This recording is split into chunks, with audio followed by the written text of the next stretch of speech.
mabuting ugnayan ang pamilyang Montag at Capulet. Ang pamilyang Montag ay nagkaroon ng anak na lalaki na si Romeo, samantalang sa pamilyang Capulet ay si Juliet. At lumaki silang dalawa na puno ng pagmamahalan, pag-aalaga ng kanilang mga anak. Ano ba itong lungkot na aking nadarama? Bakit ganito? Sana makilala ko na ang aking minamahal at makakasama ko sa habang buhay.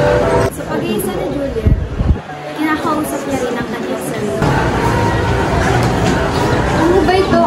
Ako'y kakasal na ngunit di ko ito pinapangarap. Sino si Paris? Naibi ko kaya ang Ginoo? Nagsimula na ang kasiyahan sa bulwagan at naroon si Juliet na nakikipagsayawan. Darating si Romeo at makikita niya si Juliet.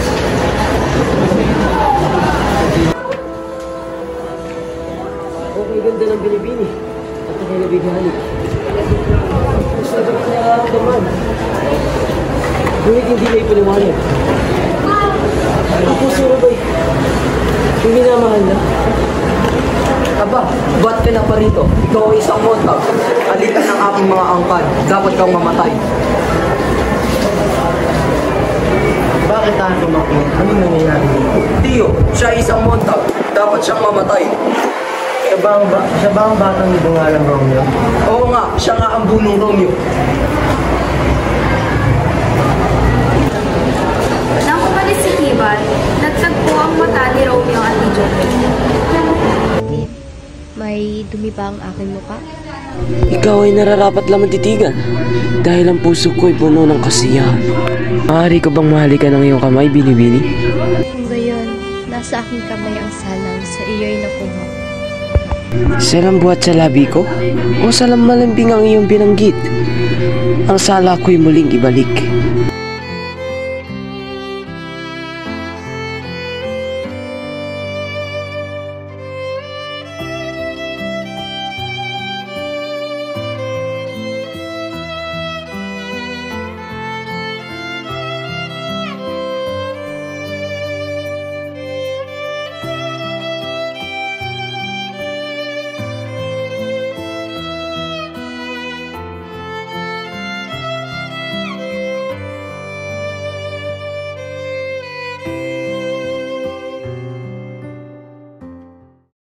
Hahalikan ni Romeo si Juliet, ngunit sa kanyang noon. Parang pinag-aralan mo ang paghalik. Sa isang simbahan, si Romeo ay pumunta upang humingi ng payo para sa kanyang pagmamahal kay Juliet. Ngunit, hindi alam ni Romeo na paroroon din si Juliet. Pagpalain ng langit itong banal na gawain upang pagkatapos ng pagsisiyo, huwag nating tamkin. Amen. Ngunit, Padre, ano bang lungkot na darating? Hindi pa din ikaw matatay sa kagalakan ng aking matatamo. Nung siya'y aking masulayan at baling araw ng magiging akin. Tandaan mo, Romeo, may mga bagay na hindi na dapat madadalos. Mahirap itong intindihin. Sapagkat hindi mo ito naranasan, ang marahas na ligaya ay may marahas ding hangganan. Nagdadalhin ko sa mabuting pag-isip ko. Para sa aming dalawa, si Romeo ang pasasalamat sa iyo. Ganun din ako sa kanya. Ang pasasalamat niya ay magiging isang kalabisa. Oh, Juliet, ibibigay ko lahat na ikaw ay aking magligaya. Masaya ako marinig yan. Kasi sigurado ako na tabat ang gagawin pag-ibig. At masigit pa ito sa isa sa kayamanan. Madali na natin itong tatapusin. Pagkat di kayo nararapat, bayaan mo naging isa. Pagtapos ng araw ng kasal, kasama ni Romeo si Mercutio at Benvolio. Dumaan si Tibal at bumalik sila. Ngayon muli tayo nagkita, kaya't papatayin na kita. Wala akong masamang intensyon. Dapat tayo magkakamuan at ayaw kang umawal. Kahit ilan ay di tayo magkakaunawaan. Kaya lumaban ka. Ba, kung ano lumaban lang kami ako, lalaban sa'yo.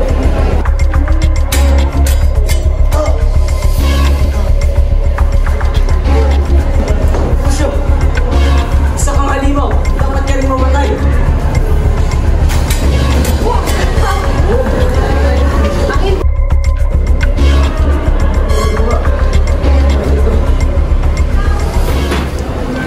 Dumating ang mga Capulet, Montag at ang prinsipe. Isang umatay tao yung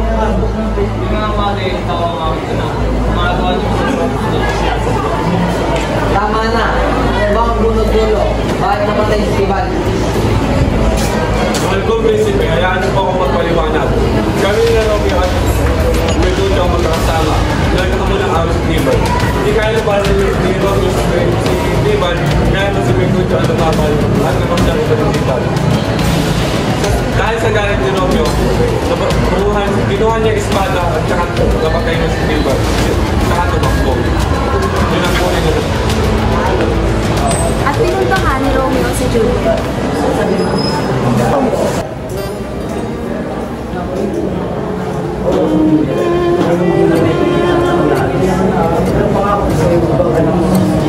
Kailan ka magtatagal doon? Hindi ako mabubuhay ng wala ka. Alam ko lang pa kayo. Pero dapat natin ito balik. Oh, Romeo. Ilang araw na ang nakalipas. Ngunit hinihintay pa rin ni Juliet ang pagbabalik niya. Lagi niya ito iniisip. Nang biglang dumating ang nurse at siya'y nakahinto. Senyorita, kayo po yung pinapatawag na inyong mga magulang.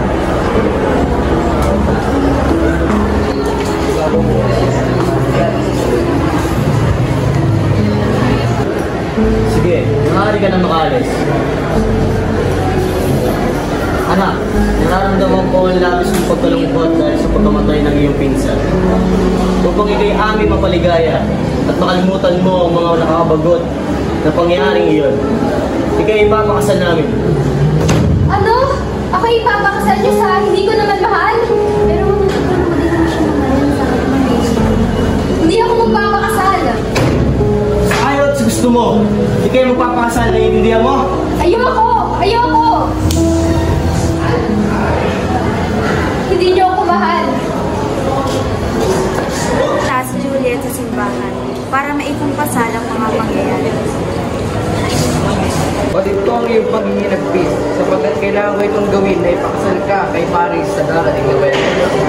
Padre, gusto ko pong malaman na kung dapat niyo po ba ako talagang tulungan na ipigil ang kasalang ito. Umayag ka sa gusto nila.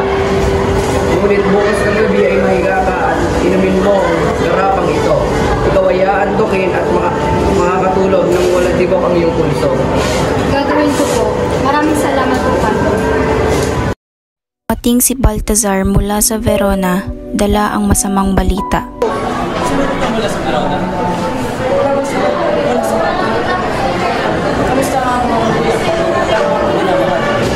Buti naman ang iyong mga magulang. Patay na si Juliet. Nakita ko sa akin yung sa tumba. Ano? Ako yung alas hindi. Wala bang sulat ang kilala ng pare? Wala po. Ano dapat ko ito? Teka, lupon naman ako sa kibot ka. Dumating si Juan at kinausap ng padre sa loob ng simbahan. Kapatid ko, hindi ko napadala ang sulat para kay Romeo.